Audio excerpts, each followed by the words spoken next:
ആ സുധേഷ് കുമാർ എന്ന് പറയുന്ന ഒരു വീടല്ലേ ഇത്? ആ മക്കളെ കാലത്തീറ്റ കൊടുത്തു വളർത്തുന്ന തന്തയും തള്ളയും ഒന്ന് കണ്ടിട്ട് പോവാൻ വന്നതാ.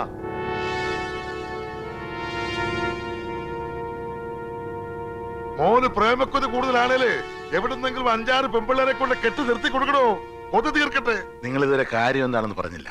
മോളെ പോലെ താഴെ വെക്കാതെ വളർത്തിയെടുത്ത് ഞങ്ങളുടെ പൊന്നനിയത്തിയെ തട്ടിക്കൊണ്ടുപോയി നിങ്ങൾ വളർത്തി വിട്ട ആ പട്ടി. പുറകെ നടന്ന് മയക്കിയെടുത്തിട്ട് ഇപ്പൊ അവളെ കൂടെ ഒളിച്ചോടിയിരിക്കുന്നു അവൻ.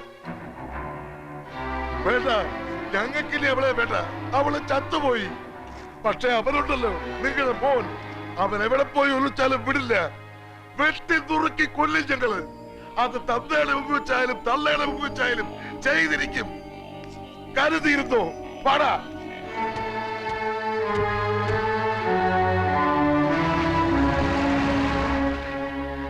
എന്താ ഇത്?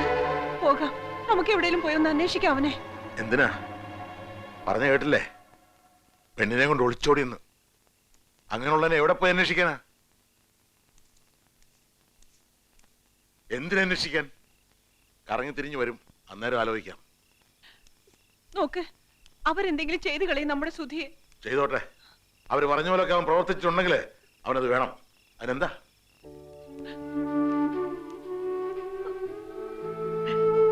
നീ എന്തിനാ വിഷമിക്കുന്നേ? വിഷമിക്കേണ്ടത് ഞാനല്ലേ തെറ്റിയത്. മോനെ പോലെ വളർത്തിയില്ല, കൂട്ടുകാരനെ പോലെ വളർത്തി. അതിന്റെ ശിക്ഷ.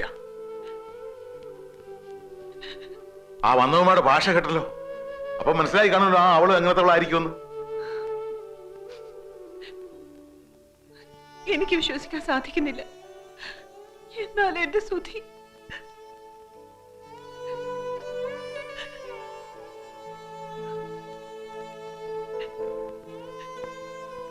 ചന്ദ്രിക തന്നെ പറ, ഞാൻ എന്താ ചെയ്യേണ്ടതെന്ന്. അതുപോലെ ചെയ്യാം.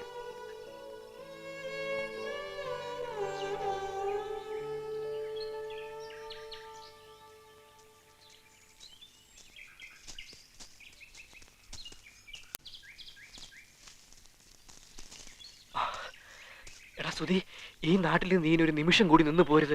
കണ്ണി കണ്ടവരൊക്കെ തല്ലി കലി പിടിച്ച് നടക്കുക. അവര് ഉടനെ എങ്ങോട്ടെങ്കിലും പോണം, അല്ലെങ്കിൽ അവർ നിന്നെ തല്ലിക്കൊല്ലുന്നത് ഞങ്ങൾ കണ്ടു നിൽക്കേണ്ടി വരും. നിങ്ങൾ ഒരുമിച്ച് നടക്കുന്ന കാണാൻ ഒരു ഐശ്വര്യമായിരുന്നു. പക്ഷെ ഇപ്പൊ അതിന് നിന്റെ ചോരയുടെ മണം വരുന്നടാ. അതുകൊണ്ട് ഈ ബന്ധം ഞങ്ങൾ പോവടാ എന്റെ വീട്ടിലേക്ക്, എന്റെ അച്ഛന്റെ അമ്മയുടെ അടുത്തേക്ക്. ഒരു ചോരയുടെ മണം അവിടെ വരില്ല. എങ്കിൽ ഉടൻ പുറപ്പെടടാ സുധി. പോകാ സുധി, എല്ലാം പിന്നെ ശരിയായിക്കോളും. വാടാ, വാ.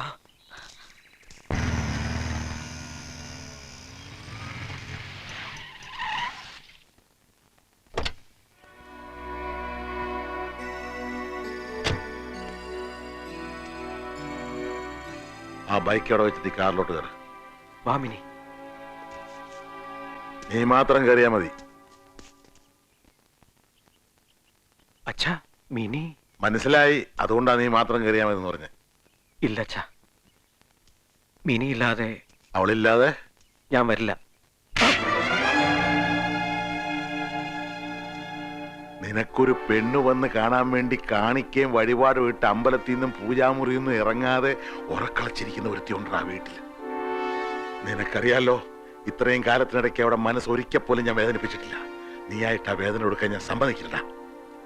അവള് കാത്തിരിക്കുന്നത് ലക്ഷ്മി പോലൊരു പെണ്ണിനെയാ, ഇവളെയല്ല. അച്ഛന്റെ അടുത്ത് ഞാൻ കെഞ്ചി യാചിക്കാം, മിനി ഇല്ലാതെ ഞാൻ വരില്ല. കൊണ്ടുപോകൂടാ നിന്നെ. ഇവളെ കൊണ്ടുപോയി അവിടെ ചേട്ടന്മാരുടെ മുമ്പിൽ എറിഞ്ഞു കൊടുക്ക്. തൊട്ടുപോരുത് എന്റെ പെണ്ണിനെ. കൊണ്ടുപോവാൻ.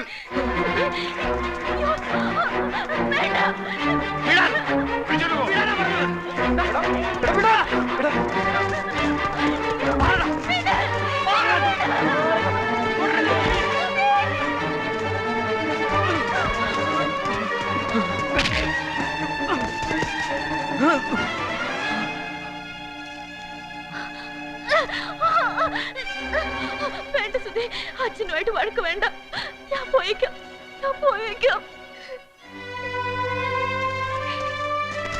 നിർത്തടാ, നിർത്താൻ. നീ കാറെ കയറുന്നുണ്ടോ? അമ്മയെ കാണിക്കാനായി ഞാൻ കൊണ്ടുവരുന്ന എന്റെ പെണ്ണ ഇവള്. ഇവളില്ലാതെ ഞാൻ വരില്ല. ഇവളില്ലാതെ നീ വരും. നിന്റെ അമ്മയോട് ഇരിറ്റ് സ്നേഹം ഉണ്ടെങ്കിൽ, നീ ആ അമ്മയുടെ വയറ്റിൽ തന്നെ ജനിച്ചാണെങ്കിൽ ഇവളെ ഇവിടെ വീട്ടിൽ കൊണ്ടാക്കിയിട്ട് ഇന്ന് വൈകുന്നേരം നീ വരും. ഇല്ലെങ്കിൽ ഇവിടെ ആങ്ങളമാര് നിന്റെ കഴുത്തറുത്ത് എന്റെ മുമ്പിൽ കൊണ്ടിട്ടാലും ഈ കണ്ണിന്ന് ഒരു ഇറ്റ് കണ്ണീര് വീടില്ല. നീ നോക്കിയോ.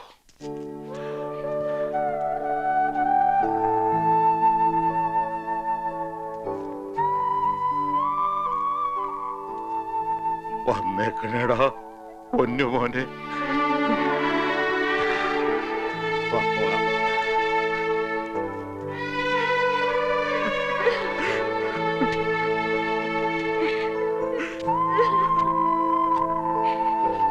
സുധി, ഇനി നിങ്ങൾ എങ്ങോട്ട് പോകും? പറയടാ, ഇനി എങ്ങോട്ട് പോകും? ആ അച്ഛന്റെ സ്നേഹത്തെ കുറിച്ച് പറയുമ്പോഴൊക്കെ നിനക്ക് 1000 നാക്കായിരുന്നല്ലോ. അങ്ങേര് ഇതൊക്കെ കാട്ടിക്കൂട്ടിയപ്പോ കണ്ടടാ ആ സ്നേഹത്തിന്റെ മാറ്റ്. മിനിയും പറഞ്ഞല്ലോ ഒരുപാട് വീട്ടുകാരുടെ സ്നേഹത്തെ കുറിച്ച്. ഇന്നലെ രാത്രി ഞങ്ങൾ കണ്ടു, അറിഞ്ഞു ആ സ്നേഹം. നിങ്ങളൊക്കെ മനസ്സിലാക്കിയിരിക്കുന്ന സ്നേഹം എന്തുവാ ഒന്ന് പറഞ്ഞതാ. ഇങ്ങനെ അന്തിച്ച് നിൽക്കാതെ വാട എന്റെ വീട്ടിലേക്ക്. ഞാൻ കാണിച്ചുതരാ സ്നേഹം എന്താണെന്ന്. വലിയ ബംഗ്ലാവൊന്നുമില്ല, ഒരു കുടില. എന്റെ അപ്പൻ ഒരു മുക്കുവനാടാ. പക്ഷെ ആ നെഞ്ചത്ത് നേരും നെറിയുണ്ട്. കടൽ പോലെ കിടക്കുന്ന സ്നേഹമുണ്ട്. ഒരുത്തനും തൊടില്ല നിങ്ങൾ അവിടെ. നിങ്ങളെ ഞാൻ കൊണ്ടുപോകും. എന്റെ അപ്പന്റെ അടുത്തേക്ക് നിങ്ങളെ ഞാൻ കൊണ്ടുപോകും. വാടാ.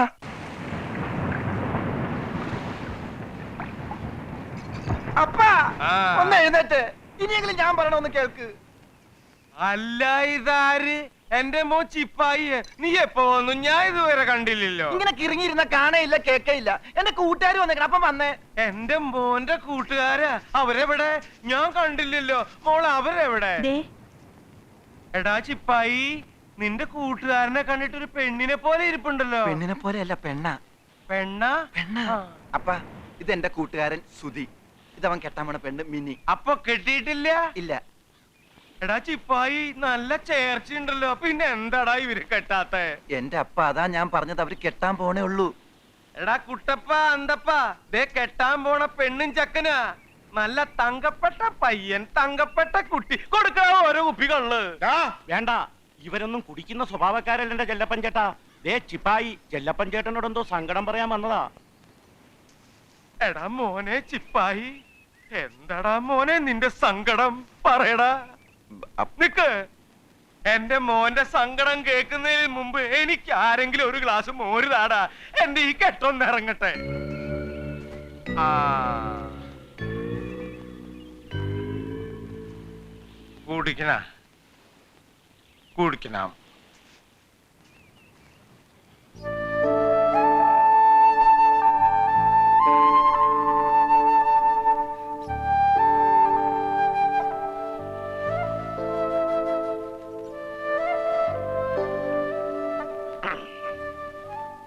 നിന്റെ അപ്പന്റെ കെട്ട് വിട്ടുകൊണ്ടിരിക്കുക.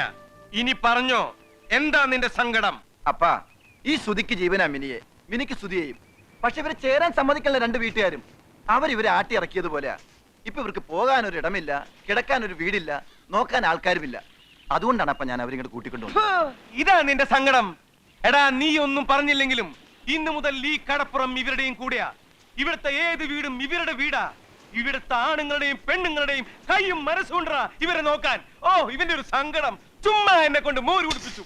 എടാ അന്തപ്പ, ഒരു കുപ്പി കള്ളു കൊണ്ടുവാടാ. ഈ മോരിന്റെ കെട്ട് ഞാനൊന്ന് ഇറക്കട്ടെ. അതല്ലപ്പാ, ഇവനെ കഷ്ടമായി വെട്ടിനുറുക്കാൻ നടക്കാണ് മിനിയുടെ 3 ആങ്ങളമാര്. അവരുടെ കൂടെ വേറെ ആൾക്കാരും ഉണ്ട്. അവരിന്നലെ എന്നെ തല്ലി, ഈ രാധുവിനെ തല്ലി. ഇവനെ കൈ കിട്ടെങ്കിൽ കൊന്നേനെ. അവരിവിടെയും വരും, ഉറപ്പാ. ഇവിടത്തെ കുടിലുകളിൽ കിടക്കാൻ നിങ്ങൾക്ക് നാണക്കേടൊന്നുമില്ലല്ലോ? ഇല്ല. എന്നാ നിങ്ങൾ വിഷമിക്കണ്ട.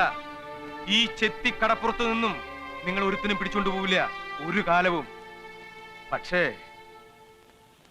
ഇവനെന്നും ഇവളെ നോക്കിക്കൊള്ളാമെന്നും ഇവളെന്നും ഇവനെ നോക്കിക്കൊള്ളാമെന്നും ഒരു ഉറപ്പ് വേണം എനിക്ക്. അല്ലെങ്കിൽ ഈ അരയൻ ചെല്ലപ്പൻ നാണം കിട്ടുപോകും. ഞങ്ങൾ എന്നും ഒന്നായിരിക്കും. ഒരിക്കലും പിരിയില്ല. എങ്കിൽ ഇന്നു മുതൽ ഇവർ ഈ ചെത്തി കടപ്പുറത്തിന്റെ മക്കളാ.